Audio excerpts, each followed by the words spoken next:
the Biden administration came out with what was known as a zero tolerance policy. And basically what that meant was if a gun dealer made any single mistake, that their license was potentially able to be revoked by the ATF. Now, keep in mind, making a mistake on a firearm, it sounds very serious, and it is. But we're talking about, it could be something like a paperwork mistake. It could be something more serious. And you have to put into perspective how many of these we do a year. So, for instance, just recently we were audited by ATF, did great. This was under the Trump administration. I think we had one error out of 2,500 different transactions. Rewinding back to the Biden administration, they came out with this policy, the zero tolerance policy. Americans are capable of achieving extraordinary things when they have the freedom and opportunity to do so. This is American Potential. Hey everyone, welcome to the American Potential Podcast. I'm your host, David Fromm. Did you know that around 32 million businesses in the U.S. are family-owned? Depending on your family dynamic, working with parents or siblings or even extended relatives can be a great experience or a test of patience. Sure, there will be some disagreements, but at the end of the day, these are people you've known your whole life. Today's guest knows firsthand. His grandfather started a business back in 1991, and over the years, different family members started working for the business. Now, being a part owner himself, he faces the endless maze of government rules and regulations at every level. With multiple locations, his company undergoes yearly audits, a process he didn't have an issue with. But under the Biden administration, a new rule forced them into a costly legal battle, draining thousands of dollars from this hardworking family-run business. Another example of bureaucratic overreach hitting Main Street while the DC elite remain untouched. I want to welcome Chase Sharp, whose family business is Pelican Pawn in Baton Rouge, Louisiana. Chase, welcome. Thank you, David. I appreciate it. I love being here. Cool. Well, we're super excited to have you. Before we get started, sometimes we like to have just kind of like a quick question about something that's fun to get to know you a little bit. So I believe you're down in Baton Rouge. Yes, sir. I was told that you and a friend used to do a food challenge. Oh, what did you all eat? So me and my friend Adam, we went to school from kindergarten, graduated through high school together. So we've known each other a long time. And we used to, back whenever we were in college, order the hottest peppers that were available on the market. Nice. So at the time, the hottest peppers were the ghost pepper and then also something called the Carolina Reaper. And so we would order those peppers and we would actually sit in my kitchen and eat them just raw and just eat the whole thing. And whoever drank milk first was the loser. So we would literally be like staring at each other, crying, like tears coming down our face. It was, it's definitely a memory, but not something I would want to do again. I'll never do it again.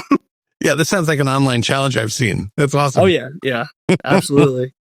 That's great. Well, hey, talk to me about, so my understanding is your grandfather started the pawn shop. How did he get into how did he start a pawn shop and how did the business start up? Yeah, so my grandfather used to work for Cash America, and maybe you or some of your listeners might have heard of them before. They're a big pawn shop chain in America. They're publicly traded on the stock exchange, and he actually worked for them before they went public, and he helped open new stores for them all over the country, and they're worldwide now. I think they have several thousand stores, and he helped them go public. And in doing so, he made a good bit of money, and that was his exit plan, to branch off and start working for himself. So he, made a deal with them to where he could go to the Louisiana market, which was largely untouched at that time, or unregulated, I guess you could say. There wasn't, a whole lot. It was like the Wild West for pawn shops. So he started Pelican Pawn in Baton Rouge, Louisiana. He opened 3 stores, and over his lifetime, he was actually getting ready to get out of the business, because, he was getting old. He was ready to, retire and do other things. And, he was going to sell all the stores. And this was around the time that I graduated from LSU. And I had plans to go, work for, an accounting firm out of state. And the opportunity was presented to me to come and work with my family. And so I decided to do that instead of move out of state. And my parents and I partnered up, and we took the company from 3 stores to 5 stores now. And we're, continuing to try to grow. So you work with your parents still? Oh, yes. Yes. And like, have you, and that seems like that was one of the major draws to you staying in state and joining the business. How's that been? It's been great. I mean, I honestly, I think I made the right decision. You always wonder what would happen if you had made the other choice, but I'm very happy to work with my family. It's a lot of fun. Like you had said earlier, sometimes things can get, a little bit heated or argumentative, but ultimately, these people your whole life, and you can really be real with them in the business, and to be able to grow a business with your family is something special, and I really enjoy it. So Chase, for folks who might understand, what is the pawn shop business like? And can you explain the different agencies also, like where the government comes in and you have to work with? Yeah. The pawn shop business is a lot of fun. It's something new every single day. It's not one of those jobs where like you come in and it's just a redundant procedure that you follow every single day and it becomes boring. Basically, you're dealing with new stuff walking in the door every day. So these customers behind me, they're bringing in stuff that you may have never seen before. And you got to get on the computer. You've got to research it, figure out how much it's worth, and strike a deal with them. Everything's a negotiation. So you're working deals on the front counter. We sell, pretty much anything a consumer can buy on the market. So all the way from, guitars and instruments to firearms, jewelry, coins, tools, electronics, you name it, gaming systems. So I really enjoy the business. It's a great business. It's provided for my family for 31 years or over 30 years, actually. Mm-hmm. Now, the regulatory side of it is my least favorite part. And I actually brought a list here of different regulations that we have to follow. If you want me to read them off, it's actually quite mind-blowing. If you want to. Yeah, I'm sure it makes for a compelling podcast. So go for it. Yeah. So I went and made this list before we came because I couldn't remember everything last time I was talking to Monica. So here we go. So we'll start with the federal. So we have to abide by several federal, state, and local regulations. So I'll start with federal. The Truth in Lending Act. It basically mandates interest rates and other charges to be clearly disclosed because we're a pawn shop. We do loans on people's merchandise. We're actually considered a financial institution. The Military Lending Act, which, we have to charge special interest rates for active duty service members. That's mandated by law. The Patriot Act. So every transaction requires online review of the terrorist watch list. It's called the National Specially Designated or Blocked Persons. So if somebody comes in who's on that list and they try to sell us something, our computer will flag them and we have to report them, I think, to Treasury or something like that. And we can't do business with them, obviously. The Graham-Leach-Bliley Act. So we have to provide annual financial disclosure. The Bank Secrecy Act. We have to maintain records and reports for transactions over $10,000. Also, various ATF regulations, including the Brady Act, the Bipartisan Safer Communities Act, the Youth Handgun Safety Act, and I'm sure I'm missing some federal regulations there. State and local, we have zoning regulations, occupational license, Office of Financial Institutions, Baton Rouge and other local police departments require us to submit to them everything we take in on a daily basis, including descriptions of the item, serial numbers, reseller's license, weight and measures license with the Department of Agriculture. I could go on and on. I know it's boring to listen to all of that, but it's, and each of those things are, hundreds or thousands of pages that you would have to know. Wow. It's insane. Chase, it almost, the kind of question that comes to mind, is it like worth doing business? Man, that is overwhelming. Yeah, honestly, if my family hadn't been doing this for so long, it would be really hard to get into it because, I mean, the barriers to entry from all of that is, I mean, not to even mention, the financial position you have to be in to start a pawn shop, alone, and the relationships with the community you have to have. This alone is a huge barrier to entry. It sometimes it makes you wonder, like, am I in the right business? Yeah, that's unfortunate. Like, you don't want government making you decide as to what the right business is for you and your family. So how do you guys deal with all that regulation and reporting requirements? Do you have full-time people that help you? Is it a lot of your job?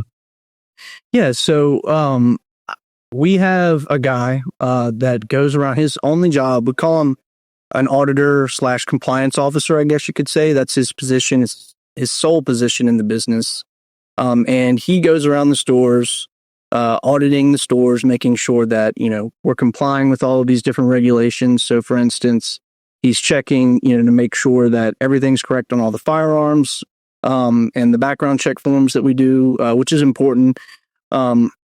He's also making sure that all the little paperwork that we give our customers, outside of firearms is signed in the correct spots, and that we've, filed it correctly for, when the government wants to audit something. He's making sure, monitoring emails, making sure that we're complying with, different federal agency, local agency, state agency requests.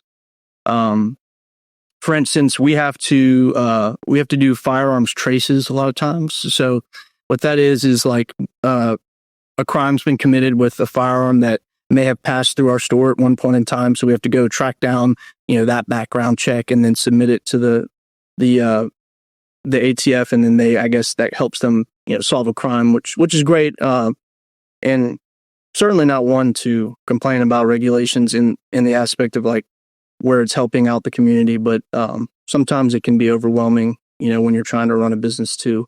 But yeah, I have a guy who does that. We have an executive assistant who also complies with different things and pays our taxes on time and renews licenses. And then I spend probably 25% of my time making sure that they're all complying as well. Wow. So it's, yeah. Yeah. Well, maybe the government sees it as a jobs program. Yeah. Hopefully not. Exactly. I'm actually, truth be told, you'd probably spend that money elsewhere and be able to create other jobs. But, exactly. Yeah. And I wouldn't eliminate those jobs. I would just have them doing things that would make money for the company rather than, making sure we're checking off boxes for the government for sure. Yeah. Yeah. Now, we had said in the open that a Biden era policy ended up costing you all thousands and thousands of dollars a year in court. So maybe tell us what happened there. Yeah. So basically, the Biden administration came out with what was known as a zero tolerance policy. And basically what that meant was if a gun dealer made any single mistake, that their license was potentially able to be revoked by the ATF. Now, keep in mind, like, making a mistake on a firearm, it sounds very serious, and it is.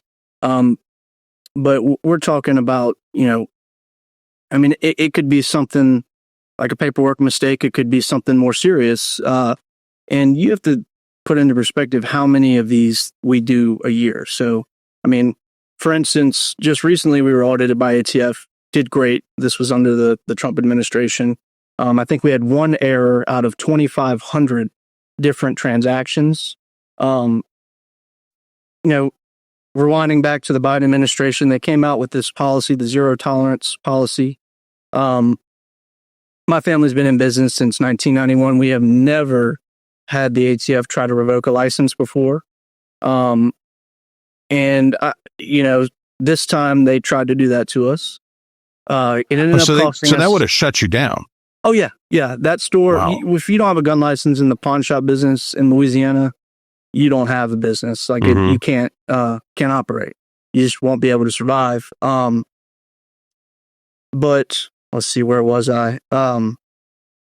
We ended up having to spend $30,000 on an attorney.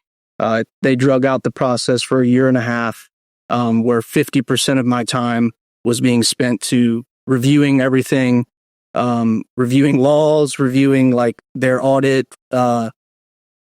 It helped us sharpen up a lot of procedures and policies that I think did need to be. And I'm not going to take away from that. I think we learned a lot, but I think we could have learned that without having to have experienced what we did. And I don't blame the individual agents. They were courteous. They were professional. They were there to do a job. This is more or less, I felt like was coming from the upper echelons of the Biden administration. And it almost felt like they were targeting gun dealers, like they were looking for reasons to take licenses because they just didn't like firearms being in the hands of the public to begin with. That's what it felt like. I mean, I'm sure they would say something different. Sure. Were there other businesses that were subject to the same policy? Oh, yeah, absolutely. We had, obviously I won't name names, but like I'm a part of a pawnbrokers association where many of the members and, other pawnbrokers and gun dealers were dealing with similar situations. And, they had to go through the same thing I did. And we all, we made it through it. We ended up winning that situation. It cost us a lot of money, a lot of time. But I think that, we could have, the same could have been accomplished as far as sharpening up procedures and policies that maybe were missing, not intentional, but just missing without having to go through what we had to go through. Yeah, I mean, it's so frustrating because we talk on the show all the time about how unelected bureaucrats in these agencies, really have a ton of power, especially over the rules and regulatory process. I mean, just based on your experience and generally, I mean, do you think that Congress should have more say in what they try to do? Absolutely, yeah. And Monica had actually sent me a video of one of the our intrepid producer, Monica. Yes, who makes the show go.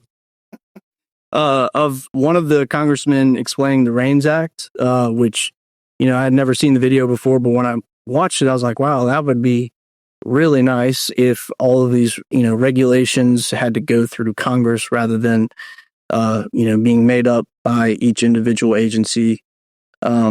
Because, a lot of times like these things are well-intentioned, but you have to think about over 400 government agencies. I just read you a list of different things that we have to follow, different acts and regulatory agencies we have to abide by. And it adds up to a point to where like it's you are complying more than you're trying to make money, and it's this is supposed to be a country where business is put first, not government shadow over you, while you're trying to make money and create jobs. Yeah, I mean, we really want to be in the business of unleashing entrepreneurs and unleashing small business owners to go and create more and more value, create more and more jobs, create more and more wealth for everyone and provide a great service.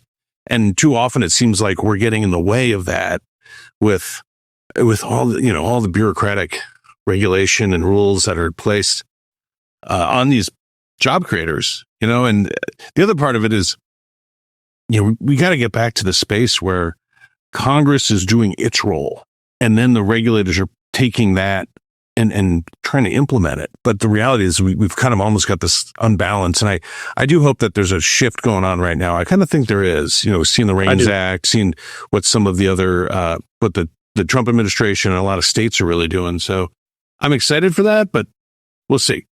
Yeah. Right. So something else that's coming up at the end of this year that'll affect everyone is the expiration of the Tax Cuts and Jobs Act, or TCJA is what to call it. Let's talk about what you saw after that was passed in 2017.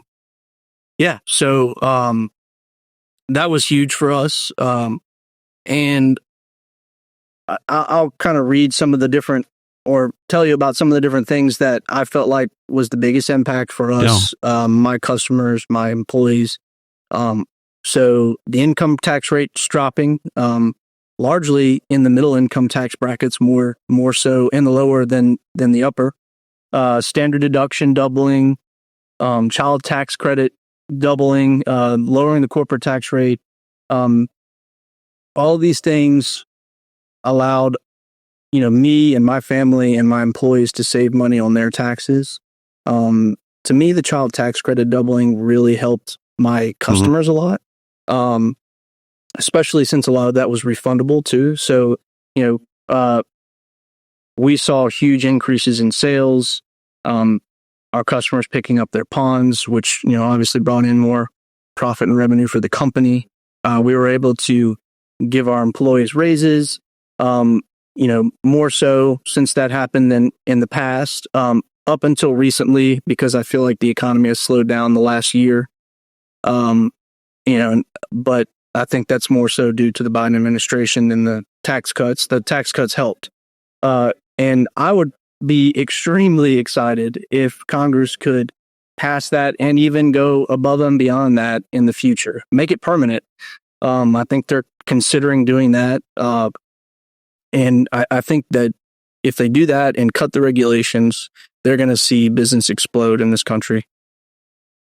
Well, we hope they do it too. Yeah, we've been talking to a lot of folks who really would echo the same thing that you're saying, that, they can make those tax cuts permanent, not deal the American people in another tax hike, which is what would happen if we don't extend them and make them permanent. So, well, Chase, thanks so much for coming on and talking about your family business. This is pretty fascinating. It's an industry I didn't know anything about. And I really, I love to hear about how a family coming together to keep that legacy business going and growing it. And that's, hopefully government doesn't stifle that. Yes, absolutely. I'm totally for less government in our lives, please. Yeah, amen, brother. Well, thanks so much, Chase. We really appreciate it. Folks, Chase's family business isn't the only one that has to deal with regulations that end up costing them money, which in the end ultimately costs customers money as well. Congress should do everything they can to make sure Americans keep more of their money in their own wallet. And besides getting rid of costly regulations, keeping Tax Cuts and Jobs Act would do that as well. If you like this episode and would like to stay connected with the podcast, be sure to like and subscribe to our channel, as well as following us on Facebook, Instagram, and YouTube. Always remember, liberty and freedom are easily taken for granted. Don't take it for granted. Go out there and defend freedom and liberty. Thanks for joining us, and we'll see you on the next episode. Thank you for listening to American Potential. You may listen to more stories from Americans working every day to expand freedom and opportunity in their communities by visiting AmericanPotential.com.